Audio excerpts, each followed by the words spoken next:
Hey AD, it's Tommy and Dee. Welcome to Palm Beach. Come on in. Today we are rating American fashion designer and entrepreneur estimated to be worth $450 million. The iconic Tommy Hilfiger's West Palm Beach, Florida estate featured on Architectural Digest. I fell in love with the house when I walked in and I saw this courtyard, all the coral stone. And this is 3 reviews in a row of really good houses. Great houses, actually. Here with a lot of blue and white. Blue is my favorite color. And mine too. And also Tommy's. And our decorator and friend, Martyn Lawrence Bullard, also likes blue. So Martyn Lawrence Bullard is another designer to the stars. I think this is his 5th or 4th renovation project with Tommy, but he's also worked with John Stamos, Christina Aguilera, the Kardashians, the Osbournes. The list goes on and on and on.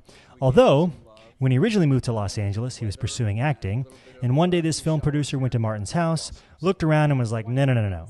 You're decorating my office. Then one of the executives at Capitol Record wanted her home and office decorated, and just took off from there. We have a dock, we have jet skis. It's a whole different type of lifestyle, especially coming from New York and the Northeast.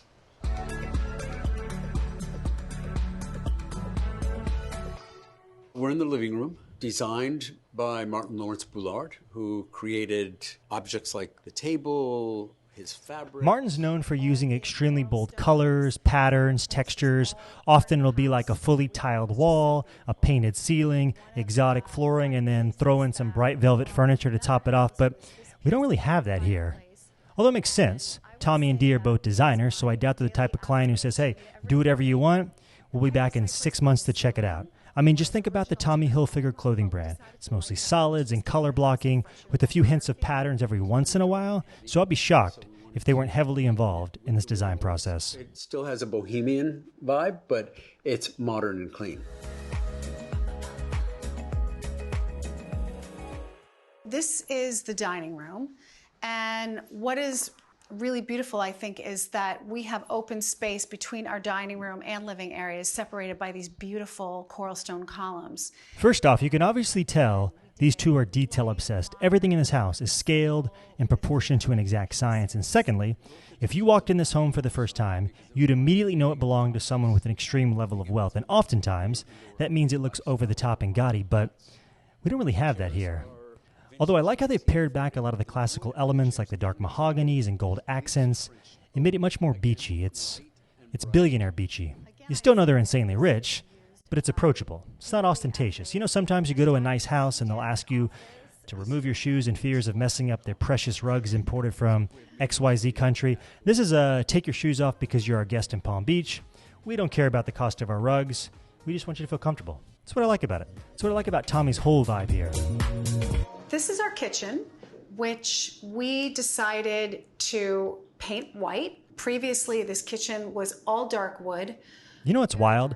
This is only one of 3 homes that they own in Florida. Tommy and Dee were previously living in Connecticut. They sold that home for $45 million, bought this home for $21 million, also own a smaller $9 million beach cottage, and then just closed on a 3-acre, 21,000 square foot waterfront mansion down the road for over $46 million. That's over $75 million worth of real estate, all within a few mile radius. Although, in Tommy's defense, he's a notorious house flipper, and every time he's been featured on Architectural Digest, the home's gone up for sale. So I'm sure this will be hitting the market any day now.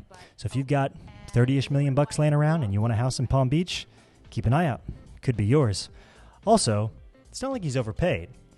His neighbor just sold his home for $95 million, and another one closed for $123 million, which wasn't even the most expensive sale this year. How crazy is that? We spend most of our time out here. When we can sit out here, look at the water, have a cocktail, have friends over, and basically dream about being on vacation, because it seems like we're on vacation when we're out here. All right, I'm ready to rate this space. Like I mentioned earlier, 80's really stepping up their game. This is 3 solid houses we've reviewed in a row with Rainn Wilson, Sienna Miller, and now Mr. Tommy Hilfiger. The main difference is this is a much newer home compared to the previous 2. Those both had elements you simply could not replicate, whereas here, you could. It wouldn't be easy, and it would cost you about $30 million, but it's doable unlike the other 2. Regardless, I really like this house. I love the indoor-outdoor feel, the fusion of different cultures in the design, the details in the coral and the ceramic work. Tommy and Dee, you've done a nice job, so let's go with an 8.7. 8.7 stars is the score. Honestly, all three of these last scores could have been easily interchangeable. Well, maybe not. Although it has been close. Close-ish. All right, that's a wrap. I'm going to log off and book a flight to Palm Beach. I will see you in Florida. Hit the like, subscribe. Until the next time. Peace. We're going paddleboarding. Thank you.